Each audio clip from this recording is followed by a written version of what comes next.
Pareil aujourd'hui. Alors aujourd'hui, je vous propose de parler des aspects physiques et spirituels du jeûne d'après le livre de Abdullah al-Mazhabi qu'on a mis ici. Donc déjà, quand on parle d'une adoration, une des premières conditions, c'est la niya, c'est-à-dire l'intention. Donc la question c'est, est-ce qu'on est bien informé, est-ce qu'on est bien conscient de la tâche qui nous attend? Pourquoi on fait ça? Dans quel but? Ça, c'est un questionnement qu'on doit avoir avant l'accomplissement de toutes nos adorations. Maintenant, le jeûne, ce n'est pas uniquement une privation de nourriture. Il y a des aspects physiques et spirituels qui sont beaucoup plus importants que ça. Déjà, c'est un devoir de servitude, c'est une forme d'adoration qui nécessite de la discipline, du libre arbitre. Et c'est pourquoi, quand on rompt le jeûne pour une excuse valable, je ne sais pas, on tombe malade, on a un autre problème qui fait qu'on n'arrive pas à aboutir à la fin du jeûne, eh bien, il faut rattraper ce jeûne-là après le ramadan. Par contre, si on rompt le jeûne pour une raison non valable, juste par plaisir ou par manquement à nos devoirs, eh bien là, on doit rajouter à ce rattrapage encore 60 jours. Et ça, c'est une règle qui est mise en place pour nous faire comprendre l'importance et la discipline que nécessite cette adoration. Parce que 61 jours d'affilée de jeûne, c'est énorme. C'est condensé, effectivement. On a déjà du mal au bout de 30 jours, alors 61, j'imagine même pas.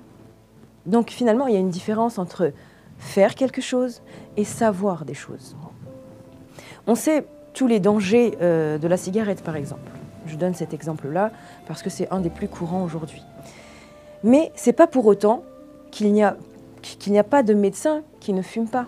On est d'accord? Donc les médecins sont les plus avertis sur cette question, mais il y en a quand même qui fument. Donc ils savent, ils connaissent les dangers liés à la consommation de tabac, mais ils peuvent très bien continuer parce qu'ils n'arrivent pas à se passer de cette addiction.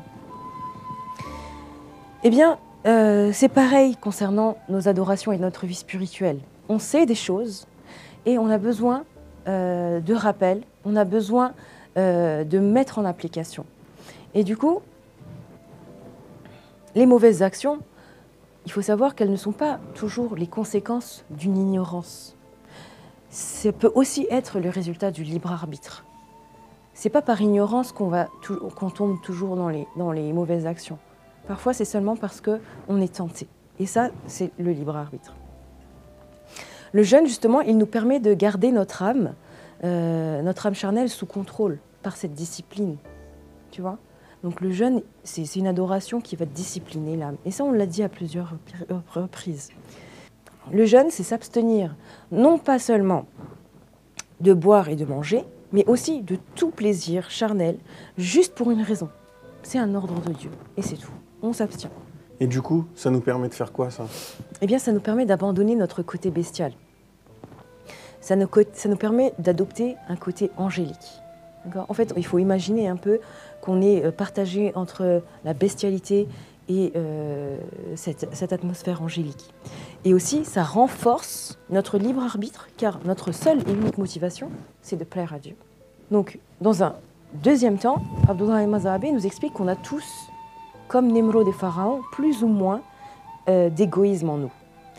Leur égoïsme à eux est poussé tellement loin que ça les a poussés vers la mort. Ils se sont mépris concernant leur statut de mortel, ils se sont crus immortels et ils s'y sont mépris, ils sont tombés dans le piège.